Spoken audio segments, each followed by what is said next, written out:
اردو بہار کی دوسری سرکاری زبان ہے جسے پوری ریاست سمیت پٹنہ ضلع میں بھی پوری مستعدی سے فروغ دیا جا رہا ہے۔ اسی ضمن میں پٹنہ کلکٹریٹ کے سیمینار ہال میں ضلع سطحی فروغ اردو سیمینار، مشاعرہ و اردو عمل گاہ کا انعقاد عمل میں آیا۔ پروگرام کا افتتاح ضلع کلکٹر ڈاکٹر چندر شیکھر نے شمع روشن کر کے کیا۔ اس موقع پر پٹنہ شہر کے سرکردہ شخصیات کے علاوہ مختلف شعبے سے تعلق رکھنے والے شخصیات بھی موجود تھے۔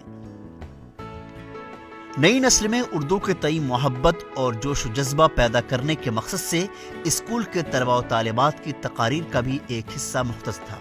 جس کے تحت اردو زبان کی اہمیت پر مختلف اسکولوں کے 11 طلباء و طالبات نے تقریریں پیش کی۔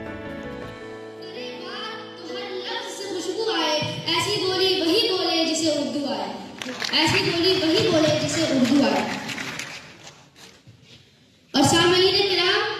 ساتھ ساتھ میں آپ کو یہ بھی بتاتا چلوں کہ اردو اور ہندی اسی ملک میں، اسی خاک وطن میں پلی اور بڑھی ہیں، دونوں آپس میں بہنے ہیں،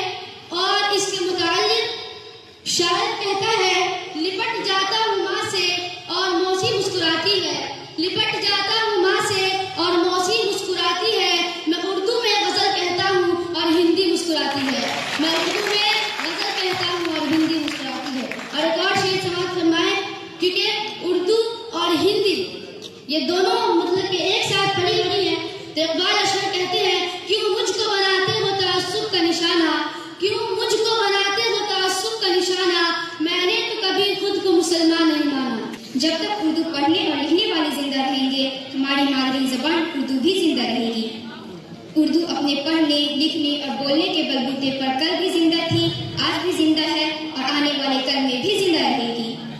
روح کہتے ہیں، جان کہتے ہیں، فخر ہندوستان کہتے ہیں، روح کہتے ہیں، جان کہتے ہیں، فخر ہندوستان کہتے ہیں، یہ مٹانے سے مٹ نہیں سکتی، اس کو اردو زبان کہتے ہیں۔ اگر اردو زبان سے ہم سب کو سچی ہم دیتی ہے تو اس کے چلن کو عام کرے، اپنی عام زندگی میں اس کو استعمال کرے اور اردو اخبارات کو فروغ دے۔ اور یہ گارجین کی ذمہ داری ہے کہ وہ اپنے بچوں کی زبان اور ان کے تلفظ پہ دھیان دے اور شروعی میں ان کی اصلاح کر دے، تاکہ ماں بچہ بھی اردو زبان کی چاشنی سے محروم نہ رہے۔ اس موقع پر صحافی عتیق الرحمان شعبان نے اردو کے حوالے سے اظہار خیال کرتے ہوئے کہا کہ ریاستی حکومت کے ذریعے بہار میں اردو کو فروغ دیے جانے کے لیے بہت ایماندارانہ کوششیں کی جا رہی ہیں، لیکن اس کے باوجود چند اہم مسائل بھی درپیش ہیں جن کی نشاندہی سے یقینی طور پر حکومت و انتظامیہ کو فائدہ ہوگا۔ بنیادی تعلیم کا فقدان، ریاست کے 72,000 سرکاری پرائمری اسکولوں میں سے 50% اسکولوں میں اردو اساتذہ نہیں رہنے کے سبب اردو کی تعلیم متاثر ہو رہی ہے۔ اردو اساتذہ کی بحالی کے لیے خصوصی انتظام کیا جانا چاہیے، جیسا کہ اسپیشل ٹی وی وغیرہ کا انعقاد کیا گیا تھا۔ یہ تو ریاستی سطح کی بات ہوئی، لیکن پٹنہ ضلع میں بھی بہت سارے مسائل ہیں۔ سرکاری دفتروں اور اداروں کے سائن بورڈ اور نیم پلیٹ وغیرہ ہندی کے ساتھ اردو میں بھی تحریر کیے جانے کا حکم بار بار جاری ہوتا رہا ہے، لیکن اس پر مکمل طریقے سے عمل نہیں ہوتا رہا ہے۔ ضلع کلکٹر ڈاکٹر چندر شیکھر نے اردو دان سے خطاب کرتے ہوئے کہا کہ IAS بننے کے بعد ٹریننگ کے دوران اردو زبان منتخب کیا تھا۔ اکیڈمی میں گئے تھے ٹریننگ میں، ہم بتاتے ہیں ہر بار